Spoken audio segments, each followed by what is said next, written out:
Hi everyone, this is Heidi. Tarina and I put this presentation together about Victoria Nalani Newbold. I'll be doing the voice for this part of the presentation, so it'll just be me, but we've compiled this together. So, all right, so Victoria Nalani Newbold is our author.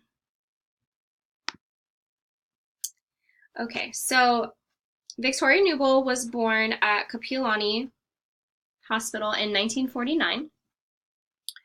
She grew up in Manoa Valley on Oahu with her family, and she attended Punahou High School.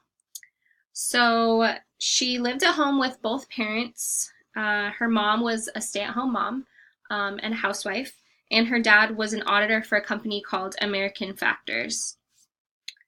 While she attended Punahou High, she actually dropped out when she was 17, and she had a child at the age of 17. She was unable to have more children after that, so her daughter is her only child, and she describes their relationship as being very close and calls her best friend. So she's really close with her daughter.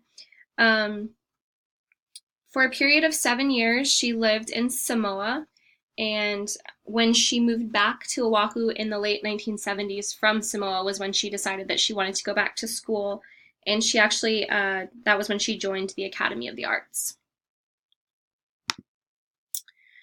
So these are some of the books that we looked at that she's written. The first one, Ali'i Hale, A Sentinel in Time, is a history of the events in the life of Hawaii's historic judiciary building.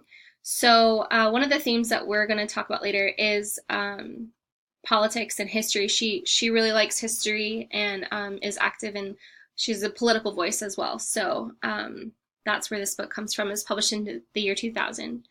The next three are actually part of a trilogy. The first one is called Murder Cast a Shadow, and it was published in 2008.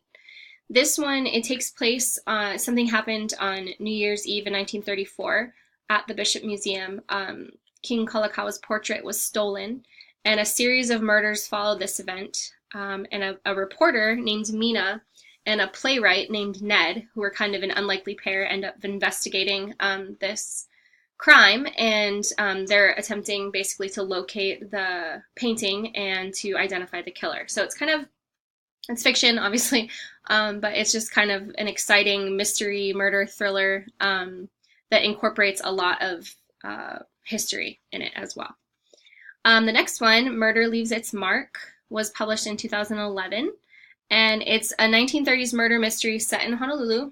And there's the conflict basically that it surrounds is sugar barons and the working class and how they kind of clashed and the different things going on there. So, and then the next one is called Murder Frames the Scene. And in this book, Mina and Ned, who are the same characters throughout all three stories, are actually now engaged. They're going to get married. And this book, there's a lot going on in this book. Ned is actually in Shanghai, and he's bringing back a friend and the friend's wife, and there's just a lot of kind of stuff going on with them, and he brings them back, so then now they're back in Oahu, and we see Pearl Harbor, and it's all kind of pre-war Hawaii, so it's showing kind of the reader what it looked like in a fiction novel, but just the kind of visuals and actual political things that are going on before the attack on Pearl Harbor. So it's pretty interesting. They all, as I said, have the same characters, so it's kind of one of those things where you kind of follow through throughout the whole, for all three books. She also wrote a series of plays. So here's the list of the plays that she's written and the book that you can find them in. She's known for her playwright, and there's more about that at the end of this slide. So the major themes that she wrote about, obviously the overthrow of the Hawaiian monarchy. She's very interested in culture, the history of Hawaii, and then she sort of weaves in politics through that, and then mystery and history we can definitely see through her novels, that she's found a way to sort of entertain the reader while giving them a pretty heavy dose of history and the different kinds of things here in Hawaii. So This next slide, we found an interview that she talks about how she became a playwright and some of the challenges that she faced and whatnot, kind of going down that road. It's really long. It's like 20 minutes long. I guess it's not really long, but it's 20 minutes long if you want to learn more and give it a listen. But it's cool because it's the camera's on her, so you can see her and hear her, and it's just kind of a more personal way of kind of getting to know her as an author. So we thought we would just tack that on if you're interested and you want to learn some more about this author. And that is the end of our slideshow. Okay, thank you guys.